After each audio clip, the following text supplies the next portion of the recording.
to Rick's Corner. Today I have Ingrid Clay, who's a friend of mine from the gym. And I saw her in the gym. I've seen her abilities and her athletic abilities. I said, she's a good one to have on the show. She knows a lot about a lot. And this is how you learn things, by learning from people who know a lot about a lot. So Ingrid, I'm glad you're here. You're a producer, you're an actress, you're a model, fitness, you're a chef. Yes. What else do you do? You want to rake my leaves? What else? I don't know if I'm too good at that, but what else do I do? I write, I act. Yeah, I do a lot. What kind of writing? Right now I'm working on a feature and a pilot, and Nice. then I do a lot of writing health blogs too.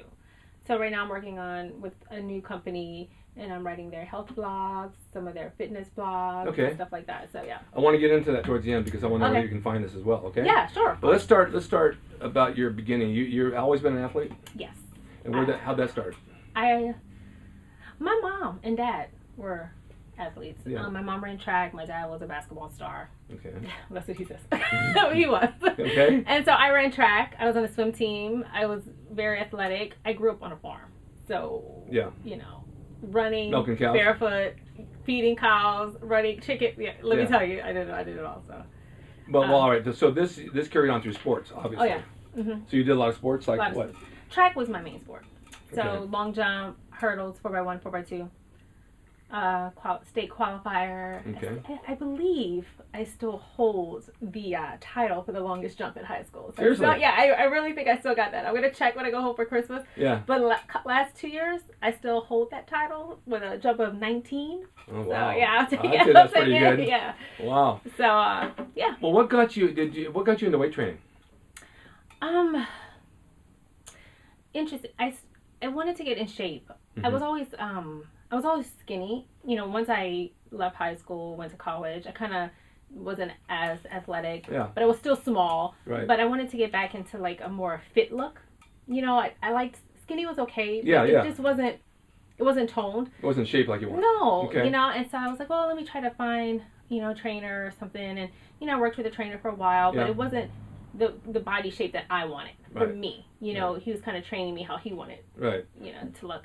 And so then I was working one day, had my little shorts on, I was at work, and this guy came in by the name of Chuck Norman, and he said, he was like, what do you do?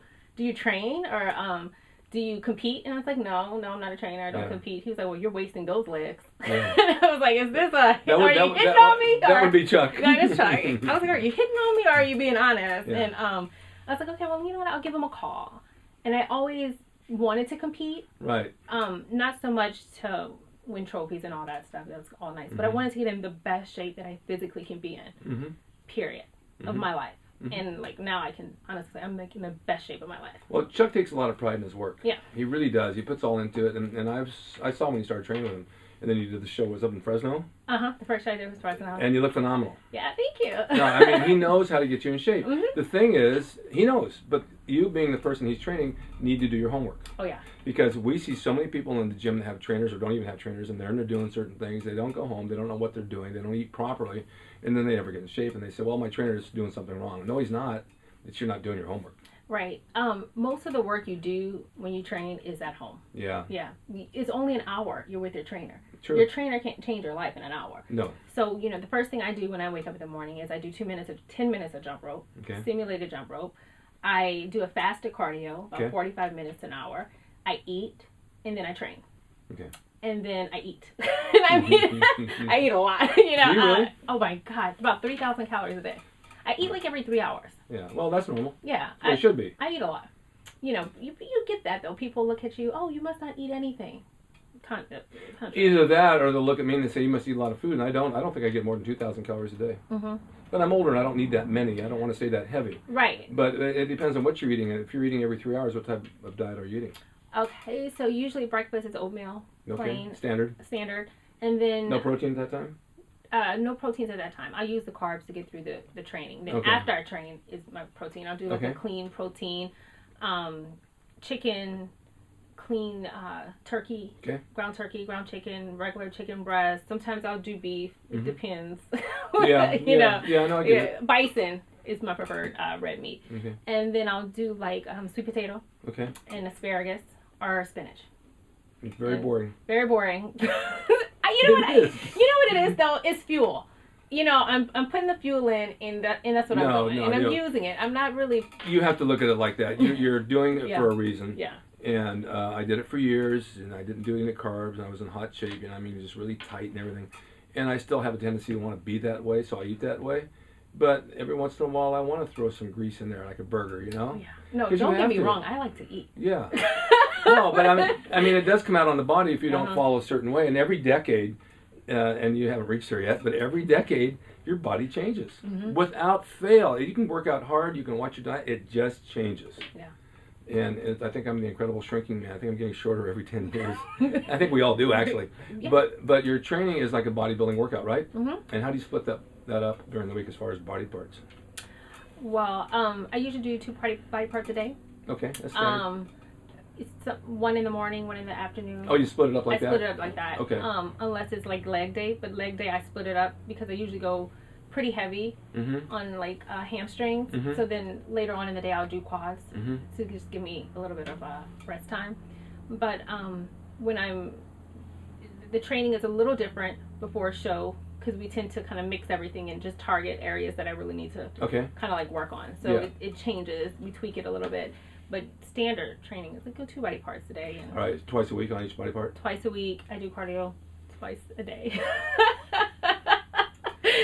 You know, I've talked to Chuck about this. You know, the cardio, and I know everybody does cardio, and they say, oh yeah, it's burning my fat off, it's burning my fat off. And I said this on the last show. I'll do 20 minutes of cardio, and then I'll see 54 calories, and that's 1 cookie. Yeah. And it's like, okay, it's good for my heart. Circulation. Yeah, but back in the day when we were training in the 70s, we didn't do cardio because we had no cardio. I said this before, we didn't have any cardio machines. There was nothing in the gym other than weights. So, you know what I mean? They didn't have Stairmasters, they didn't have any of the treadmills or bikes or anything. So it was basically watch your carbs. Yeah. All the time. And then Sundays come along, you could have carbs. And watching your carbs, it does work as far as reducing body fat. Oh yeah, no. You know, maybe if I would have thrown cardio in once in a while, it would have been even more. I don't know. It doesn't seem to do anything for me now. I can watch my carbs and forego my PM cardio and still be on point. That's what I'm saying. It's all about your carb intake, and you know, granted, you do need carbs to to build that muscle to function. Yeah, and to have energy. Exactly. Gosh, you know, but it's what carbs you eat. And you know, I usually stick to sweet potatoes, oatmeal, brown rice. Right. Me too. And that's like my little. I have to be honest with you. Unless, no. I went to the movies last night. I came home and I made chocolate chip cookies. No, I haven't done that in 6 months. Okay. Really? Yeah, and I just had one. Boy, they were good. But you know, after you haven't done it in a while, and you do cheat a little bit, and you have that, it's like, oh, I don't really want to do this anymore. No, and your body, one thing I learned too, training with Chuck too, is that your body won't fall apart because you enjoy one day or you enjoy a couple of days, like. And I know at this point what I need to do. Like, I know my body a lot better now. Yeah. So I know what I need to do. I know when I can fix it. I text Chuck the other day, and I was like, hey, I just had a chocolate bar piece of a chocolate bar. And then a little bit later, I said, okay, I lied. I had the whole chocolate bar. Well, I was told that chocolate's good for you. It is. I feel good really when not going to hurt you. No. Yeah. It's got something faculties in it that are good for you. So, I mean, I tried it, and it's like I don't eat a lot of chocolate, but it was okay at the time. Yeah. Every now and then. Yeah, every now and then you gotta have something. That's just part of life. Your weight is what about right now? Right now, I'm about 138. Okay, is this your competing weight, or are you a little bit lighter? I'm lighter. How much lighter? Like 126. And you can tell a big difference? 126. Can you tell a big difference in your strength from 3 pounds to 4 pounds in body weight? Yeah. Yeah. Yeah. I mean, I'm like, even when I'm like small, like 127, I'm still strong, but not a lot stronger. not when you're 5 pounds heavier, you're stronger. Yeah. I mean, I dropped 12 pounds last week just by water, by diuretic. And I felt shaky and weak, and my doctor, you got to take some potassium, your electrolytes aren't there. And the weight loss, I felt weak. Yeah. I jumped up 3 or 4 pounds in body weight, and all of a sudden everything felt good again, you know. There's this certain thing about having the body weight that gives you strength. And then you look in the mirror and say, but I don't want that body weight, you know. I don't want to be that heavy. I think women always have Always. They struggle with body weight and body image, and my whole thing is stop looking at the scale. Exactly. Like, stay away from. I don't care about the number of the scale. I care about how stuff fit. You know, you lose inches, and when you build muscle, you're gonna gain weight because you're gaining muscle mass, and it's fine. I agree with you. The thing is that, and I don't really go by the scale. I go by the way the clothes fit, the way I look in the mirror, of course. but the scale is a gauge, and I was taking this blood pressure medication, and I felt like I was holding a lot of water in my legs and my ankles, the edema, you know, and it's not good for your heart by any means. So I took this, and all of a sudden I see everything coming out. I just wanted to see in water where it was going to go. And when I added up, it was 12 pounds. And that's a lot of weight. That's a lot of water. It's a lot of water. So that's my gauge. It doesn't really matter what my weight is. It can change 5 pounds in one day, but that's usually water, right? Yeah. Okay, what about your acting? What have you done with that? I've done a few things. I've done a few movies. I started out when I first moved to LA. I like to write, so I wrote a lot of short stories before I moved here, and so I took some of those short stories and turned them into shorts. So I started making shorts, and then I was like, I think I made enough shorts. I made like 10 shorts. And I was like, I'm good with the shorts. And then I started. Shorts are good though. Yeah. Because shorts, I have another show called Actors E, and I have a lot of people on who write shorts, and the shorts lead into something better, a lot better. No, they do, and I was blessed with mine. I had one short that did really well in the film festival circuit, and I got a lot of accolades from that. And then, I did a couple indie films. I have like a show right now on Showtime and Netflix. And then from there, I started writing a feature. I wrote a feature, and I sold that. So I don't know. We'll see what happens with that one. That's an accomplishment. Yeah, so that was fun. To sell something, even better. Yeah. So. Even better. Horror films are huge. Yeah. I wrote one called The Midnight Bell, which I'm still sitting on. It's about wrestling vampires. Oh, that's which you have awesome. wrestlers and vampires. You have two cults. I could change them into zombies very easily. And I've been sitting on it thinking I might want to get this done. Maybe we should collaborate. No, I'm telling you. No, think awesome. about it. Think about it. You've got wrestling has a huge market. Yeah. And zombies and vampires are a huge market. You put the two together, you've got something that no one's ever done. Right. And it's a good storyline. Sounds like a perfect thing for sci-fi. Exactly. Saturday night sci-fi. Exactly. I like it. If somebody wants to see your stuff, where can they find it? They can find it, on Showtime or Netflix, and then I have a website, Ingrid. Oh, we're going to get to that. Okay. But I'm not done with you yet. Okay. Tell me about being a chef, because I know you bring foods to the gym for Chuck. Never bring me anything, but you bring it for Chuck. And they're usually pies or something. Yeah, I do. Yeah, I like to cook. Yeah. I started cooking when I was 3 with my grandma. Yeah. I'm Southern. I'm from Louisiana. Yep. So you have to know how to cook in order to marry, is the belief. Yeah. So I started cooking at 3, and then I took cooking lessons every summer from age 6 to like 15. Yeah. So I've been cooking forever, and so I like I don't know. I just like to go to the farmer's market. I like to find different fruits and vegetables, and then come home and create something. Yeah. I think it's the whole creativity. I took 2 process. cooking classes last year. Yeah. Julia I Childs. did it too. Oh, and I had a blast. yeah, I learned a lot. it's fun. It is fun. It's creating, and then you get to eat. Yeah, and then you and good and stuff. then you get to eat. Yeah, I enjoyed it. Yeah. So and then part of the newer company I'm working for too, I'm putting together like a kind of recipe vlog, and it'll be like a little Ingrid's kitchen. So I don't know, I'll be excited. Yeah, I'm excited. You competed recently. Yes. And that was in Fresno. The last competition was in Culver City. Oh, Fresno was just before that, wasn't it? Yeah. What was the one in Culver City? Muscle Mania. How'd you do? I did 4th. Why not first? Maybe we should ask that. No. Yeah. And then, I'll tell you about that in a minute, because you look like first place. Thank you. And, this is really sad, because I have a friend that just competed up in Santa Barbara at La Ferrigno's show. Just he did the over 60s, and he came in 2nd out of 3. No, there were 2, and he came in 3rd. No, I used to. No, I'm kidding. What are you doing? You enter a show, and there's one guy, and he's still coming in 2nd. Oh my God! And he looked good, but I think he lost too much water the night of the show, and he was a little drained. But and ever since I've been involved in bodybuilding, it's your fate is in the judge's hand. If they like you, or they have a favorite, or they have a friend over there, and the politics involved. Yeah. Can't get around it. A group, a team.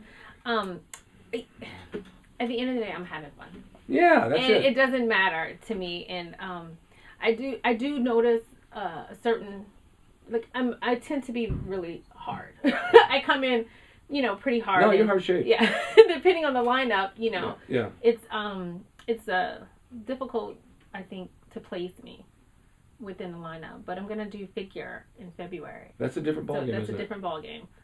I'm excited. Yeah, it'd be fun. See. Yeah. How did you get your posing down? Did someone help you with that? Yeah, Albert Beckel. Did he? Yes, he you did. Can't get any better than that. I came out and let me just say I was a little intimidated Albert's initially cool. when I came out. I've known Albert 40 years. Yeah, he's so sweet. Yeah. so sweet, so knowledgeable though, yes. too. Very smart. You've got to get him to talk. Yeah, he talked. Like sometimes he Albert, said a lot of wrong. Albert, how did I do? Fine. Right? You know how he is? Yeah. Fine. Are you having fun? Yes. Mm-hmm. No, okay, Albert, no, elaborate a little bit. But he knows his posing. He does. He does, and he helps me with that. And then he also kind of, tweaks little things that I needed to work on, and I'm very grateful. Did you find out in your posing, and there's a term that I always use, that less is more? I didn't study any posing. Mm-hmm. I just kind of did what I thought. Mm-hmm. I just did what I thought I should do. But figure will be different. But figure, it'll be more standard. Yeah. There's poses that are required. Exactly. I think bikini, you can kind of yeah. play around with stuff a little bit more and be really. Well, you just want to show your body parts to their advantage, and have certain poses that show you off better. Like I told my friend that entered last week, I said, your legs are throwing you off. Your legs aren't. One's over here and one's over there, and it's making your body go like this. I said, you don't see this up on the stage. You have to look at yourself, take pictures, and then adjust them later. Yeah. And that's one thing we did. The first show I did, I had someone take pictures of me, and I sent them to Chuck, and he's like, oh, no. It's just angles. And, exactly. And where to hold in your stomach, and where to poke, and to pull, and to tighten. So that's one thing I really learned. I had a tendency to just be like, hi! And I'm like, where are your abs? Yeah. So okay. So baby, hi! To make everything look the way it does, and show off your best assets. My quads tend to get very big, so I kind of angle them to kind of hide them just a little bit and show more of my hamstrings, so it looks more like a balanced leg. And if you twist to make your waist look smaller. Exactly. There's a little secret years ago. I don't know if you people know this or not, but years ago, back in the days of competition, and I went to one show I did, and Arnold actually went with me as my judge. And one of the secrets, if you had and I had good abs, I had like an 8-pack. He says, when you're up on stage, just nonchalantly cough, and your abs will flex. And they do. And so you're out there, and they go, oh my God, they see his abs, he just coughed. Arnold. Yeah. It's one of those secrets, right? So if you have abs, cough. It always works. Standing around the pool, people are watching, cough a couple of times. Why not? They probably think you're sick. Now, where can we find you on the internet?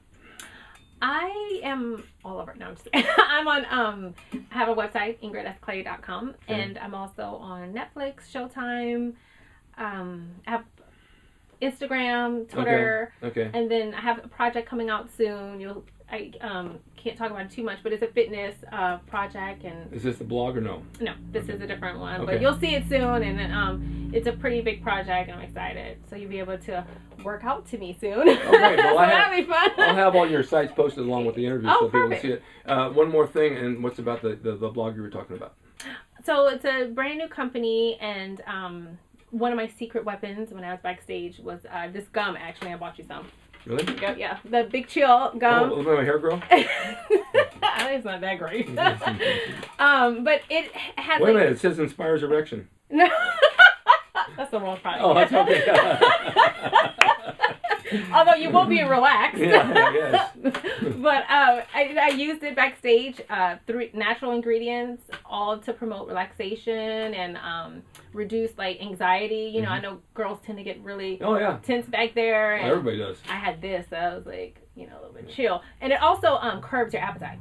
So when you're about to go on, you can't eat as much as you want. Right. You're really starving at that point. Right. So it kind of curbs your appetite, so you don't feel that crazy hunger. Yeah. And then you can still go on stage. You feel relaxed. Great you feel idea. good. Yeah. And so I use this, and this is available on 02chill, the number 2.com, and then I love it. Okay. Yeah. I'm gonna try it when I take my nap in a while. You should try it. Well, I want to thank you for being here. Thank you for having me. And then we can do this again once you have your new project released, and we'll talk about that as well. And there's a lot of knowledge going on inside of you that we got to share with everybody, and it's been great. Thank you. Thank you so much. No problem. Say goodbye to them and say thank you guys for watching. See you next time on Rick's Corner. We'll have more guests, and Ingrid was awesome.